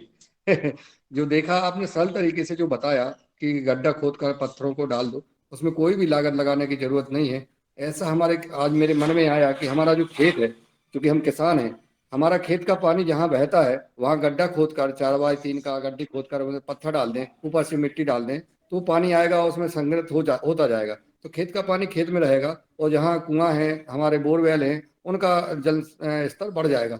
ये बहुत आपसे शिक्षा मिली है और निश्चित है कि मैंने संकल्प लिया है कि मैं अपने खेत का एक भी बूंद पानी बाहर ना जाने दूं।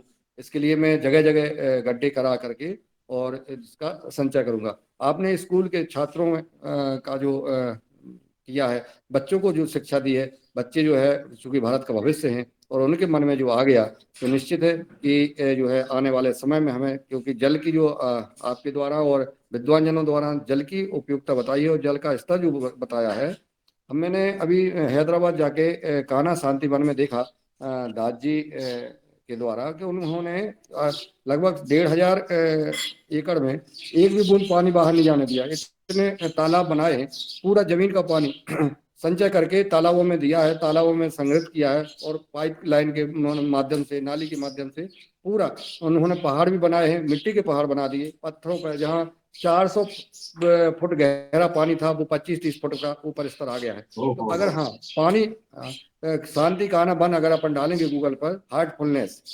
तो वहां से वहां देखा है, ये बहुत अद्भुत है। हम चाहेंगे कि हमारे पानी का, अगर हमने पानी रोक के रखा है तो हमारा स्तर बढ़ेगा, अगर हम पानी बहने दिया तो ये पानी की बहुत बड़ी समस्या आएगी। आज बहुत महत्वपूर्ण विषय पे आपने मार्गदर्शन दिया। मैं तो चाहूंगा कि आप इस कार्यक्रम में और भी मार्गदर्शन दें, क्योंकि समय हो जाता है तो दूसरे दिन भी मार्गदर्शन दे सकते हैं। और आपका अनुभव आपने बच्चों तक पहुंचकर, स्कूलों तक पहुंचकर जो आपने प्रेरणा दी है, तो बहुत आपका हम इस सदन के माध्यम से और पतंजलि किसान सेवा समिति, पतंजलि ऑर्गेनिक रिसर्च इंस्टीट्यूट, इस दैनिक गौरव परिवार से आपका आभार व्यक्त करते हैं। और मैं आमंत्रित करना चाहता हूँ आदरणीय दिनेश सम्बाल जी से कि वो आदरणीय सदन से किन के मन में और किसानों के या हमारे जो वैज्ञानिक गण जुड़े हैं आदरणीय, उनसे भी संवाद कराने का कष्ट करें। आदरणीय डॉक्टर विनोद भट्ट जी हैं, और भी जो महान पुरुष हैं जुड़े हैं, वो संवाद जरूर करें, ताकि हम सबको मन में जो प्रश्न आते हैं उनका समाधान हो जाता है। जी जी आदरणीय, धन्यवाद। महत्वपूर्ण और सराहनीय जो आपने विजिट की है उसका विवरण भी दिया है। जी, और आदरणीय सदस्य से निवेदन है कि आपके मन में कुछ विचार बिंदु प्रकट हो रहे हों और आप कुछ आज हमारे मुख्य अतिथि जी से पूछना चाह रहे हो, तो जी डॉक्टर विनोद भट्ट सर वरिष्ठ वैज्ञानिक हैं और आपका स्वागत है। जी नमस्कार शुभजीत जी, बहुत बहुत धन्यवाद। आपने बहुत अच्छी अच्छी अच्छी बातें कही सरल भाषा में। ये सबसे बड़ी बात होती है कि बात अच्छी भी हो और सरल भाषा भी हो, क्योंकि कई लोग बोलते तो हैं लेकिन इतना क्लिष्ट बोलते हैं कि वो समझ में ही नहीं आता। तो वो उसी को समझ में आता जो बोल रहा है, बाकी लोगों को समझ में नहीं आता।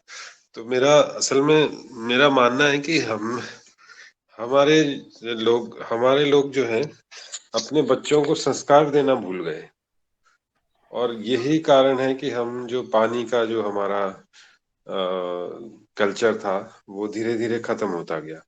मुझे याद है जब हम बच्चे थे, हमको नदी के किनारे जाते थे तो नदी के किनारे कहते थे चप्पल उतार के जाओ। तो हमारे को इस तरह के संस्कार दिए जाते थे कि नदी के किनारे कोई भी किसी भी तरह का गंदगी न करो।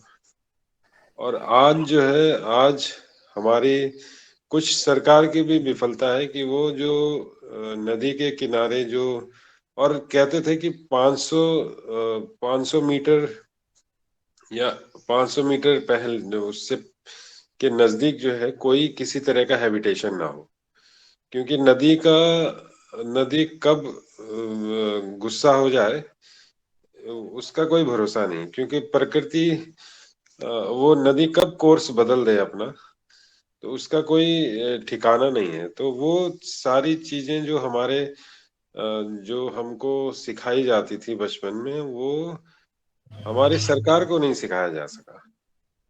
और उसने और उन्होंने और जो इंक्रोचमेंट किया लोगों ने नदी के किनारे, वो बड़ा ही उसी का कारण है, मुझे लगता है अधिकतर तो उसी का कारण है कि आज हमारे जो पानी की स्थिति बड़ी खराब है।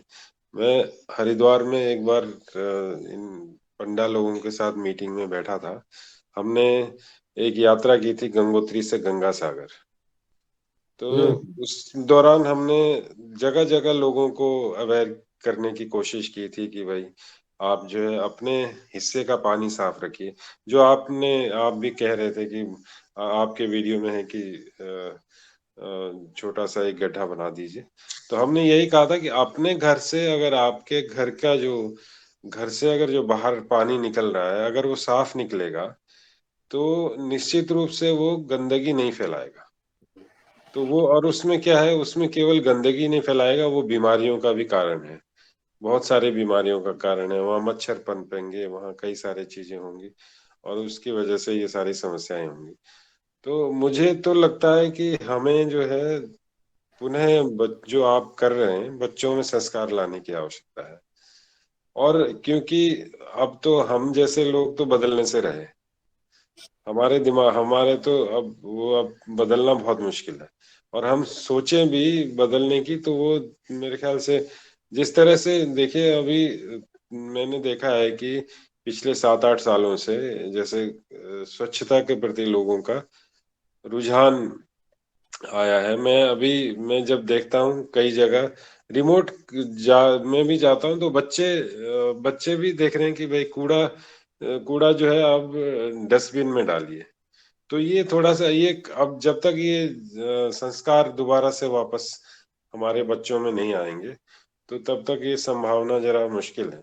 तो मुझे लगता है कि हमको इसको दोबारा से हमको वो करना पड़ेगा, कि अन्यथा जो है जैसे मैं देख रहा हूँ कि जितनी भी वाटर बॉडीज थी, मैं देहरादून में रहता हूँ, तो यहाँ जितनी वाटर बॉडीज थी, सारे के सारे में इंक्रोचमेंट हो गया है, और सारे के सारों में जो है मकान बन गए।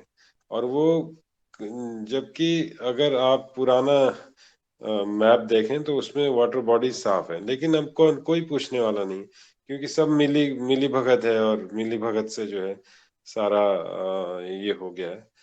तो अब मुझे कई बार लगता है कि अब जो है क्या किया जाए, गुस्सा भी आता है, लेकिन अब यह है कि कई लोगों को बोलते हैं तो वो फिर नाराज हो जाते हैं, वो उसमें कुछ एक्शन करने के लिए तैयार नहीं रहते हैं। तो फिर ये है कि हम भी देहरादून में कुछ कुछ कोशिश कर रहे हैं, हमारे साथी हैं, क्या पता आप जानते भी होंगे, ब्रिजमोहन शर्मा। अरे कौन नहीं जानता, जी सब जी जी। महान तो लोग हैं। तो उनके साथ मिलके हम लोग कुछ कुछ कर रहे हैं। अभी उन्होंने 30 साल अपना काम पूरा की, 30 साल हो गए उनके संस्था को, स्पेक्स को। तो वो अभी एक कार्यक्रम किया था जिसमें उन्होंने भी ये जल प्रहरी वाला जो है, वो भी जल प्रहरी करके एक कार्यक्रम कर रहे हैं। मैंने बल्कि कल उनका एक जो गाना है, उस थीम सॉन्ग है, वो मैंने भेजा था दिनेश जी को, कि मैंने कहा इसको सुना दीजिए लोगों को। बिल्कुल बिल्कुल। तो तो ये है कि अब मुझे लगता है कि ये साथ में मिलके कुछ काम करना पड़ेगा, ये बड़े स्केल पे कुछ काम करना पड़ेगा, क्योंकि अब छोटे में तो करना ही है, क्योंकि उसके बिना तो छोटे से बड़ा मतलब जैसे पत्थर अगर वो पानी में डालो तो उसमें वो रिंग्स बनते हैं, तो उस तरह से हमको फैलना पड़ेगा, कि एक से ये शुरू करके और बड़े तक पहुंचना पड़ेगा। क्योंकि अगर रहीम जी ने भी कहा ना कि बिन पानी सब सून, रहीमन पानी राखिए, बिन पानी सब सून, तो वास्तव में शून्य हो जाएगा। अगर केप टाउन का तो हमने सुन ही लिया है, बहुत सारी जगह है, ये धीरे धीरे सब खत्म हो जाएगा। तो मैं लगता है मैं ज्यादा ही भाषण देने लग गया, अपने मन की व्यथा सुना रहा था। तो बहुत बहुत बहुत अच्छा लगा आपसे आपकी वार्ता सुन के, और आशा है कि हम आगे मिल के कुछ काम करें तो बहुत अच्छा रहेगा। नमस्कार। बिल्कुल सही बोला है विनोद जी आपने। बस यही कोशिश है, हम सब लोगों की, हम लोग इतना इस चीज़ों को गंभीरता से लेते हैं, यही बड़ी बात है।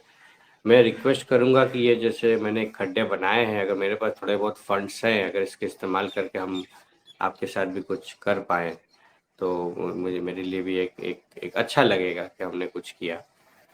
एंड यस, साथ में जितना कम काम ज़्यादा करेंगे, उसी से इस इस सोच को हम लोगों तक पहुंचा पाएंगे। तो but thank you so much. जी धन्यवाद।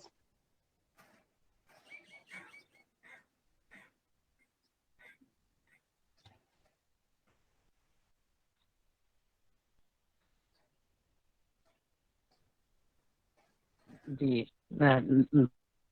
धन्यवाद सर। और दिनेश, आपकी आवाज कट रही है। जो वास्तव में जो बात रखी है आपने कि संस्कारी बनना जरूरी है, और जैसे संस्कार हमें पलेंगे वैसे हम आगे बढ़ेंगे। और संस्कार की ही बात है, जिन बच्चों में आप संस्कार दे रहे हैं जल संरक्षण के लिए, अलग अलग स्कूल के माध्यम से, अलग अलग परिवारों के माध्यम से, वो आने वाले टाइम में कोई बिजनेस, कहता हूँ, निवेदन है कि कृपया इस कार्य को, वार्तालाप को आगे बढ़ाने का कष्ट करें। जी। मेरी आवाज क्या पहुंच रही होगी सर वहाँ पे? हाँ जी, आ रही है। जी जी। जी आदरणीय, यहाँ पे जहाँ पे मैं हूँ वहाँ पे थोड़ा नेटवर्क बहुत अच्छा नहीं है आदरणीय मुनीलाल जी भाई साहब। जैसे मेरी आवाज़ वहाँ तक न पहुँचे तो आप इस वार्ता जी को जी जी आगे जी बढ़ाइएगा। जी और आदरणीय जी। जी हमारे बीच में चंदना गांव से एक ऊर्जावान बहन प्रीता साकरे जी जुड़ी हुई हैं। मैं उनसे निवेदन करता हूं कि वो आए और सदन में अपनी बात रखें, अपना सवाल हो तो आमंत्रित हैं प्रीता साकरे जी।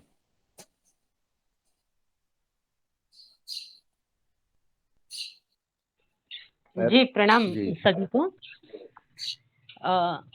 जल संरक्षण पर जैसी चर्चा चल रही है, और भाई साहब ने बताया कि बच्चों में जो हम संस्कार दे रहे हैं जल संरक्षण पर लेकर, वो बहुत ही सराहनीय कार्य है।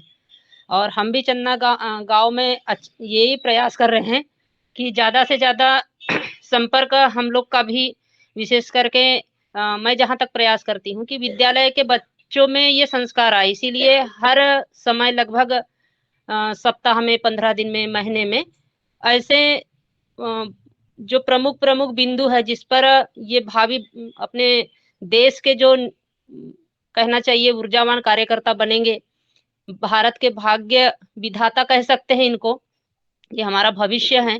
इसलिए बच्चों में ये संस्कार जरूरी है। और जो जल को लेकर जो बहुत गंभीरता से, चिंता के साथ में जो कार्य कर रहे हैं, ये बहुत ही सराहनीय है। और हम सब भी अपने स्थान पर अगर ऐसा प्रयास करते तो निश्चित रूप से हम छोटे छोटे कार्यों से, छोटी छोटी गतिविधि से, छोटे छोटे प्रयासों से धरती माता को बचा सकते हैं।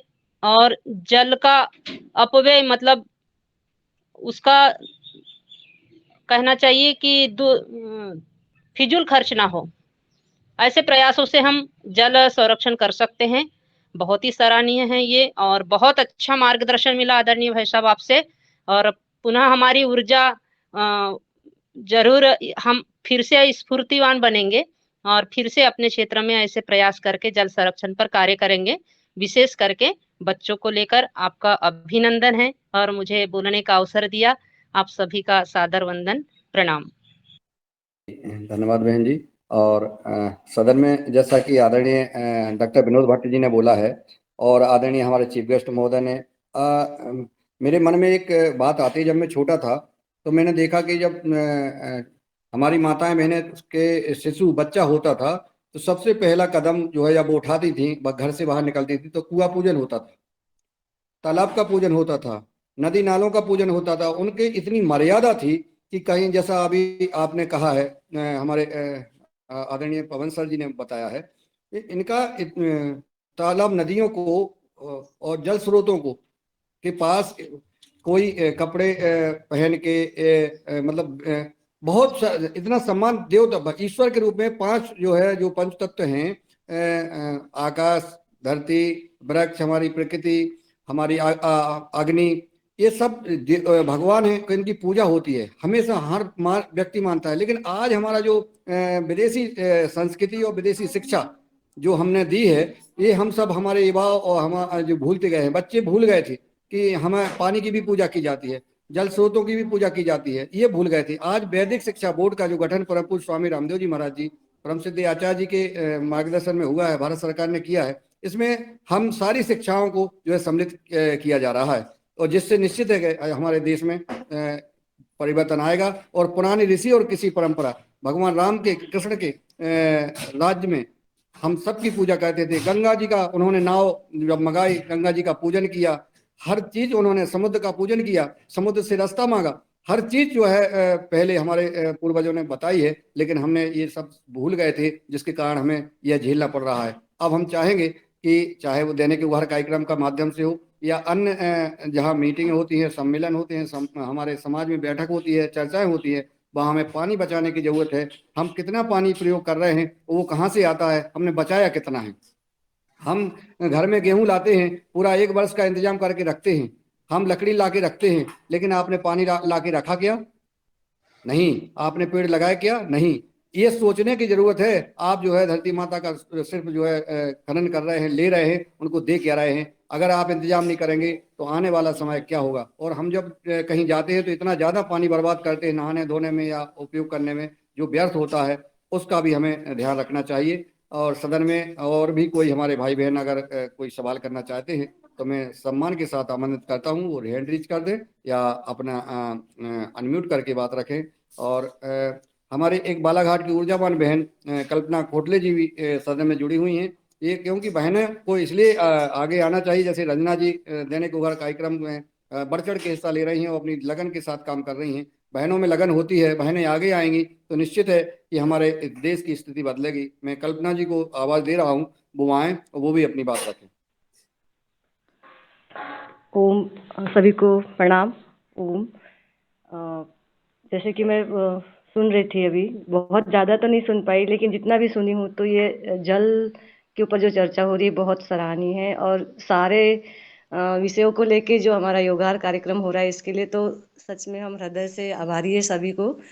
और जो जल के ऊपर जो बात हो रही, तो जैसे कि हम बच्चों से मिलते हैं, स्कूल शिक्षा विभाग से है, तो जब भी जाएंगे या विजिट जाएंगे तो इस के ऊपर भी हम चर्चा करेंगे कि बच्चों को कि कैसे जल संरक्षण किया जाए, जैसे माटी संरक्षण किया जाए। हर विषयों पे होती है, वैसे जल के ऊपर भी जरूर चर्चा करेंगे। तो ये हमारे लिए एक नई चीज, और मतलब ये तो पता सभी को रहता है, लेकिन जैसे अच्छे इससे चीजें निकल के आती है तो हमारे मतलब एकदम एक दृढ़ निश्चय हो जाता है कि अब इसके ऊपर काम करना है। तो बहुत अच्छा लग रहा है इस विषय पे बात करके और सुनकर। धन्यवाद सभी को। आप लोगों की बातें सुन के एक सोच आया है। मैं एक रिक्वेस्ट, एक प्रस्ताव रखना चाहूँगा कि मेरे जो इंस्टाग्राम पेज है उसमें कुछ 1 लाख फॉलोअर है, मिशन ग्रीन मुंबई के नाम पे। आप लोगों का जो सोच है बहुत अच्छा है। मेरे आप सबसे रिक्वेस्ट है कि अगर आप एक 2-4 मिनट का अच्छा वीडियो रिकॉर्ड करके दे सकें तो मैं इस पेज में डालना चाहूँगा, क्योंकि आप लोग सब अलग-अलग जगह से आए हैं, आप लोगों का अलग-अलग कार्य कर रहे हैं, अलग-अलग नॉलेज है, एक्सपीरियंस है, ये लोगों तक पहुँचेगा तो बहुत कुछ लोगों को सीखने मिलेगा पूरे पूरे देश में। और ज़्यादातर लोग जो हमारे पेज में जुड़े हुए हैं सब भारत के ही हैं, कुछ 80,000 लोग तो भारत के ही हैं। तो आप सबसे रिक्वेस्ट है कि अगर आप अपना एक छोटा-छोटा 2-4 मिनट का वीडियो बना के दे सकें तो ये मेरे लिए काफ़ी अच्छा होगा और सबके लिए कि आपकी बातों को मैं लोगों तक और पहुँचा पाऊँगा। जी जरूर। Thank you. जी, उन्होंने कहा वीडियो शेयर करेंगे। साथ में आपने एक बुकलेट भी तैयार की है कि कैसे हम वर्षा जल को संरक्षित करें। तो मैंने इसे अभी इनबॉक्स में भी वो ईमेल एड्रेस डाला है, फिर से मैं डालूंगा और ग्रुप में भी फिर से डालूंगा। जिन भी सदस्यों को ये बुकलेट मंगानी हो तो वहाँ तक भी बुकलेट पहुँच जाएगी।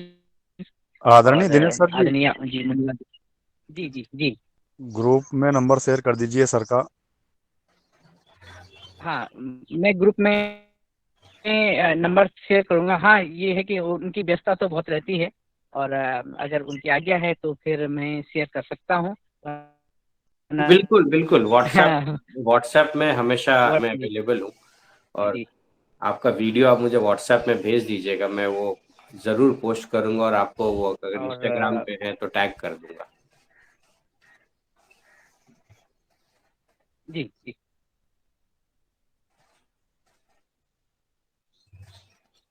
जी जी जरूर। हमारे बीच में आदरणीय जी प्रभा हमारे बीच दयाल में जोशी की आदरणीय हैं और प्रभा। उनके कई महिला समूह उन्होंने बनाए हैं प्रयास ट्रस्ट के नाम के थ्रू।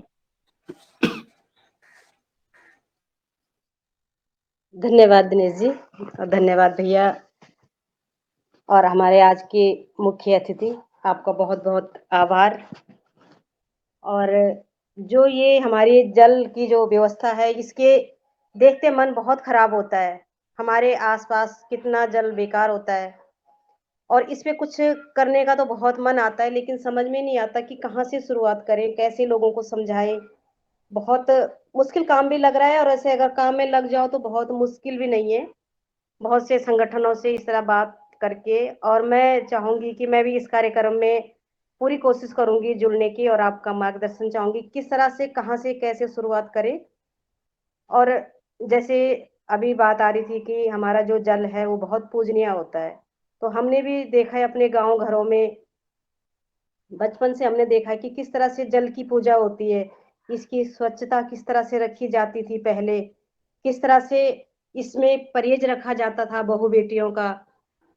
आज भी हम लोग देखते हैं कि जब घरों में नई बहू आती है तो सबसे पहले जल पूजन किया जाता है, जो हमारे पहाड़ों में भी बोलते हैं धारा पूजन। और जैसे अभी हमारे भैया जी ने बोला है कि कुआँ पूजन, तो जब घर में कोई बच्चे होते तो कुआँ पूजन होता था। आज हम यहाँ पे ऋषिकेश में हम रहते हैं, हम देखते हैं गंगा जी में जब जा रहे हैं लोग, तो उनको रोकना बहुत मुश्किल हो जाता है, चप्पलों समेत, जूते समेत और कपड़ों पे साबुन लगा कर के गंगा जी के पास जब वो जाते हैं, तो कइयों के साथ बहस भी हो जाती है इस बात पे। कई लोग बोलते हैं, "बहन जी आप अपना काम करिए, ये इस बात से आप मत आगे आइए।" तो बहुत दुखी होता है मन, जबकि समितियाँ बनी हैं लेकिन नहीं, लोग समझ नहीं पाते हैं। घरों में पानी की टंकियाँ लगी हैं लोगों की, पानी बह रहा है, टंकियाँ मोटर चल रही है, पानी बह रहा है। अगर किसी को कुछ बोलो तो लोग मतलब इसका गलत मतलब निकालते हैं कि जी आप तो नेतागिरी पे आते हो। तो काफ़ी कुछ मतलब पानी को सँभालना बहुत मुश्किल भी है भैया जी, और मैं पूरी कोशिश करूँगी कि आप लोगों के लक्ष्य कदमों पे चलने की, और स्कूलों में भी हम बच्चों से जैसे योगा के माध्यम से, और अब हम पानी पे भी चर्चा करेंगे। अभी इतना अच्छा कार्यक्रम हमारा योगा हर कार्यक्रम जो चल रहा है, तो कोशिश रहती है कि हम मोटे अनाज पे भी बात करते हैं। लेकिन इसमें कहाँ तक कामयाबी मिलती है वो आप लोगों का आशीर्वाद और सहयोग रहेगा। मैं आपका ज़्यादा समय न लेते हुए आप सभी का धन्यवाद करती हूँ। जी जी जी बहन जी, धन्यवाद बहन जी। आदरणीय हमारे मेलपाल जी ने हैंड रेज किया है, मैं उनको सादर आमंत्रित करता हूँ। इसके प्रभारी बाद महोदय जी, एक फिरोजनाथ प्रश्न मैं आपको करना चाहता हूँ। प्रभारी महोदय जी, देश के कोने कोने में, हमारे गांव गांव में एक कुल पुरोहित होते हैं हमारे। जैसे हम जल संवर्धन की बात करें, जल पूजन की बात करें, इसकी बात कर रहे हैं, हम कुएं पूजन की बात कर रहे हैं, तो क्यों ना हम एक्शन में आकर के सब कुल पुरोहित को एक ट्रेनिंग दी जाए। और कुल पुरोहित अगर एक गांव में जाकर के कह देंगे कि ये आपको नहीं करना है, इससे बड़ा पाप लगेगा, तो दुनिया तुरंत उसकी ओर अग्रसर होती है कि हमारे कुल पुरोहित हमारा मार्गदर्शन कर रही है। ऐसे हमारे कुल पुरोहित है हमारे सदन के, उनको भी आमंत्रित करके उनसे भी सलाह दी जाए तो अच्छा रहेगा जी।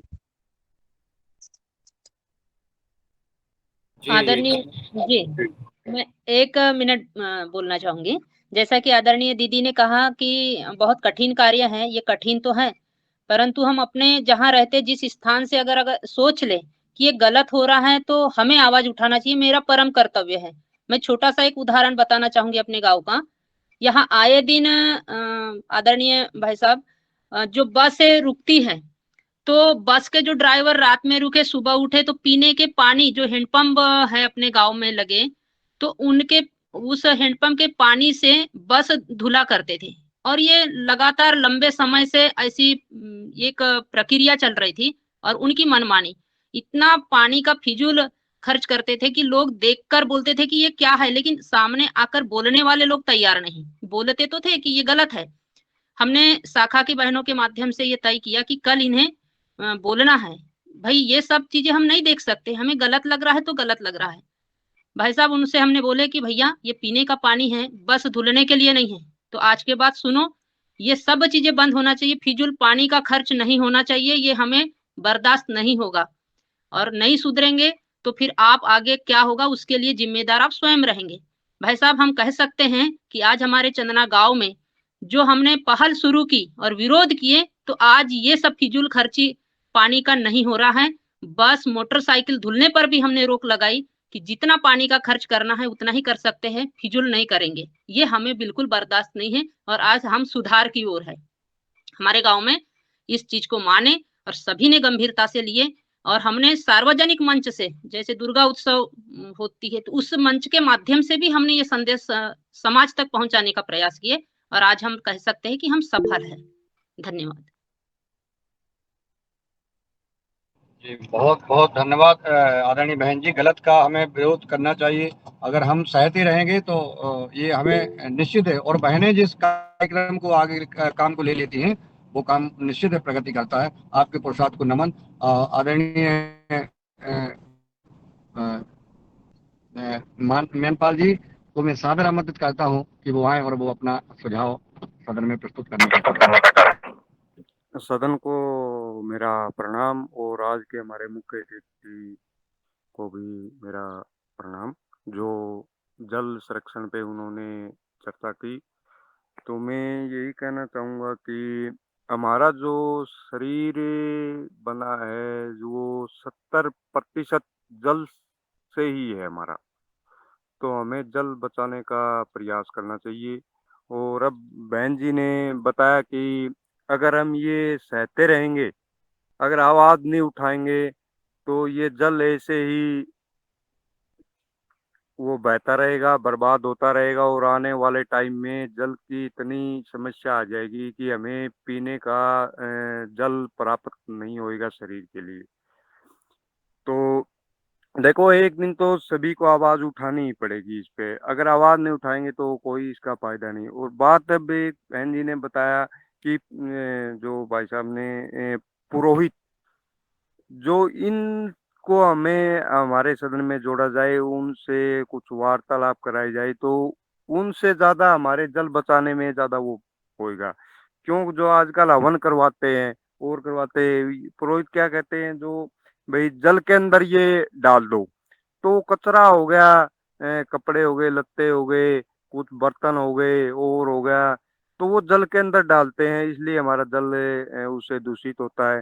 थोड़ा उदाहरण के तौर पे बताना चाहूंगा, मेरा खेत का पानी है वो 6 किलोमीटर से चल के आता है, पास का गांव है। तो उधर वे क्या करते हैं, नाले के अंदर बैठ जाते हैं और कपड़े हैं, अपने बिस्तर है, वो नाले के अंदर डाल लेते हैं और उसके अंदर धोते हैं। मैं 4 साल से इस पे प्रयास हूँ। मैं उस गांव में अपने पानी वो संभालने जाता हूँ 6 किलोमीटर, और मैं उनको चेतावनी दी थी, अगर मेरे एक दिन का यो वार है, अगर शुक्रवार और शनिवार, तो इस दिन अगर मेरे नाले के अंदर बैठा पा गया तो मेरे से बर्दाश्त नहीं होगी। बोला हम अगले दिन बैठ जाएंगे, अगले दिन बैठो तो वो अगला बंदे को हम समझाएंगे, वो आपको रोकेगा या क्या करेगा, लेकिन मेरे पानी के अंदर मत बैठना। क्यों, हम पी रहे हैं, खेत के पौधों को दे रहे हैं, फसल को दे रहे हैं, इसलिए मेरे जल के अंदर नहीं बैठना। और ज्यादा मैं समय नहीं लूंगा, लेकिन थोड़ा सा और कहूंगा, जो हमारा योगा आहार करे, उन बच्चों को अगर छोटे जो हमारी प्योद है उनके अंदर ये भावना भरेंगे ना, हम भाई जल को ऐसे बचाना है, ऐसे संरक्षित करना है, तो उनके भावना अच्छी भावना आएगी, तो उस पर वे बच्चे आने वाले टाइम में वे जल को 100% बचाएंगे।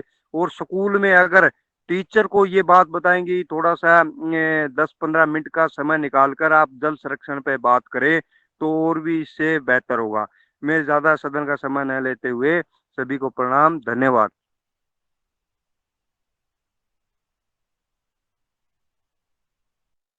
जी कम समय में अपनी बात रख दी कि सबको जो है बच्चों को किया है, मैं उनको सादर आमंत्रित करता हूँ, वो आए और सदन में रखें।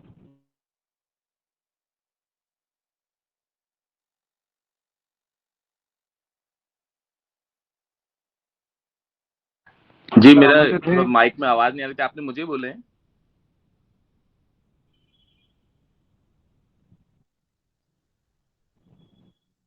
आपने हैंड रेज किया है? जी जी, मेरे को आवाज कोई बात हो तो जी जी जी, अगर आपको अपनी बात, हाँ रखिए आप अपनी बात। वंदे मातरम, वंदे गौ मातरम, वंदे वृक्षम ओम। सदन में उपस्थित सभी को मेरा प्रणाम और मुख्य अतिथि जी को भी मेरा प्रणाम। आपने जल संरक्षण के लिए बहुत अद्भुत बातें बोली और इतने सरल शब्दों में हमें समझाया। और आपकी एक बात मुझे बहुत अच्छी लगी कि जो हमारी यंग जनरेशन है उस पर वो संस्कार आने चाहिए और अपनी संस्कृति पे गर्व होना चाहिए। और हमारा भी ये मानना है कि संस्कृति से संसार बनते हैं। अगर हमने अपना संस्कार बदल दिए तो हमारे दुनिया अपने आप बदल जाएगी हमारा। तो हमें सबसे अच्छी चीज ये कि नंबर गेम जो आपने बोले कि नंबर बढ़ाना चाहिए और ज्यादा से ज्यादा लोगों को भारतीय संस्कृति के बारे में हमको ज्यादा से ज्यादा नॉलेज देना चाहिए। देखिए मेरा ये मानना है कि हमारे जो शास्त्र हैं साक्षात ईश्वर द्वारा लिखे हैं, तो उसमें बस मैं एक छोटा सा श्लोक बताना चाहूंगा जिसमें हम प्रकृति खेती को भी और प्रकृति क्या उसको बहुत अच्छे से संक्षेप में हम जान सकते हैं कि शाश्वतम प्रकृति मानव सड़गतम सड़गतम खल्लू शाश्वतम तत्व सर्वम धारकम सत्व पालन कारकम वारी वायु व्योम वै जगतम शाश्वतम प्रकृति मानव सड़गतम। कि प्रकृति और मानव का रिश्ता शाश्वत है, एक दूसरे का पर्यायवाची, हम एक दूसरे पे डिपेंड है। हम सब लोग किसके बने हैं? हम सब लोग बने पंच तत्व के, भूमि गगन वायु अग्नि नीर। और हमारे पूर्वजों ने ये ऐसा ऐसा विज्ञान ढूंढे हैं जिसको आज पूरी दुनिया प्रणाम कर रही है। और हमारे यंग जनरेशन को क्या प्रैक्टिकल है आज की डेट में, उन्हें जब तक अपनी संस्कृति पे गर्व नहीं होगा, इस हजारों साल पुराने विज्ञान का नॉलेज नहीं होगा, तो उनके अंदर वो भावना नहीं आ पाती है। तो मैं यहाँ पे कॉलेज में भी पढ़ाता हूँ, तो मैं बच्चों को काफी हद तक कोशिश करता हूँ कि इसके बारे में, क्योंकि उनको खुद से गर्व की अनुभूति होगी कि अगर हमारी धरती को हमको स्वस्थ करना ही करना है, तो हम मंगल ग्रह और चांद से भी मिट्टी ला देंगे तो हमारी जगह उपजाऊ नहीं हो सकती। हमारी जमीन उपजाऊ हो सकती है गोबर गौमूत्र फूल पत्ती और फल से। और जो हम सब पंच तत्व के बने, लगभग हमारे शरीर में भी 70-71% पानी, हमारे पेड़ पौधे भी पंच तत्व के बने, उसमें भी लगभग 70-71% पानी, हमारी धरती भी पंच तत्व की बनी, उसमें भी लगभग 70 से 71% पानी है। तो हम जो प्रकृति खेती करते तो हम उसमें ये सोचते कि जो हम अपने शरीर पर उपयोग कर सकते हैं वही हमारी धरती माता पर उपयोग करना चाहिए और वही पेड़ पौधों में। आज हम यूरिया डाल रहे हैं तो हमारा पानी में नाइट्रेट कितनी चीजें बढ़ रही है, पानी कितने बड़े स्तर में जहरीला हो रहा है। तो अब छोटे से उसमें मैं आपको बताना चाहूंगा कि हम लोग पंच तत्व के बारे में आज की यंग जनरेशन जानती नहीं है कि ऐसा विज्ञान जिसको दुनिया क्यों प्रणाम कर रही है कि भूमि गगन वायु अग्नि नीर में अगर हम आकाश तत्व ले लें या गगन तत्व ले लें तो उसमें चंद्रमा है, धरती के 27.5 दिन में चक्कर लगाती है। और जो हमारे चंद्रमा है उसमें करोड़ों तारे हैं, उसमें कुछ विशेष तारे मिलकर 12 प्रकार की आकृति बनाते हैं जिसे हम राशि कहते हैं, मेष सी धनु आदि राशि। और जब चंद्रमा उसके लगाता है तो हमारी मतलब भारतीय संस्कृति में मुहूर्त त्योहार हर चीज इसको देख के बनाती है। हमारी खेती में उसका इतना जबरदस्त उपयोग है कि मतलब कब हमें बोनी करना है, कब हमें खेती करना है, कब हमें कटाई करना है, इसका आज पूरा विज्ञान पूरी दुनिया उसको मान रही है कि इतना अत्याधुनिक विज्ञान कि जब चंद्रमा 27.5 दिन के चक्कर लगा के तो 2.5 से 3.25 दिन तक राशि में रहेगा और 12 राशि में रहेगा और आप 2.5 से 3.25 का कैलकुलेशन लगाएंगे तो लगभग 27.5 दिन हो जाता है। कि अगर मेष सी धनु राशि में चंद्रमा चक्कर लगा रहा है और करोड़ों तारों के बीच में अगर मेष सी धनु राशि आ रही है तो हमारी अग्नि तत्व को प्रभावित कर रहा है। इस समय हमारे अनाज की फसलें जबरदस्त होगी। अगर चक्कर लगा रहा है जल तत्व को प्रभावित कर रहा है तो पत्ते वाली बहुत अच्छी हो जाएगी। तो आदरणीय अंकित जी, मैं आदरणीय अंकित जी, मेरी आवाज आप तक पहुंच गई। ये बहुत महत्वपूर्ण विषय है आपका। मैं चाहूंगा कि आपका पर्याप्त समय में अगर इस आप जो है मार्गदर्शन दें तो अच्छा रहेगा। मैं चाहूंगा कि एक दिन इसके लिए आपका निर्धारित कर लें दिनेश जी से मिलके ताकि पूरा विवरण दे सके। जी आज हाँ, नहीं तो क्या है सभी लोग लाभान्वित नहीं हो पाएंगे और आपका विषय खत्म हो जाएगा, फिर आप नहीं कहेंगे। मैं चाहूंगा कि अगले दिन आप जो है इस पर जरूर मार्गदर्शन दें। जी। और मैं सदन को प्रणाम करना चाहूंगा कि इतना अद्भुत और इतना अच्छा आप लोगों से मेरे को रोज मैं अटेंड करता हूँ, इतनी ज्यादा मेरे को मार्गदर्शन मिलता है, इसके लिए आपके हृदय से प्रणाम। और मुख्य अतिथि जी को भी मैं हृदय से प्रणाम करता हूँ। जी जरूर। अंकित जी का सेशन जी विशेष है, अंकित जी को बहुत अनुभव है, बहुत ज्ञान है, इसका हम एक दिन सेशन रखते हैं इस विषय पर। और मैं आदरणीय शरद वर्मा जी को सादर आमंत्रित करता हूँ कि वो आए और अपना मार्गदर्शन रखें।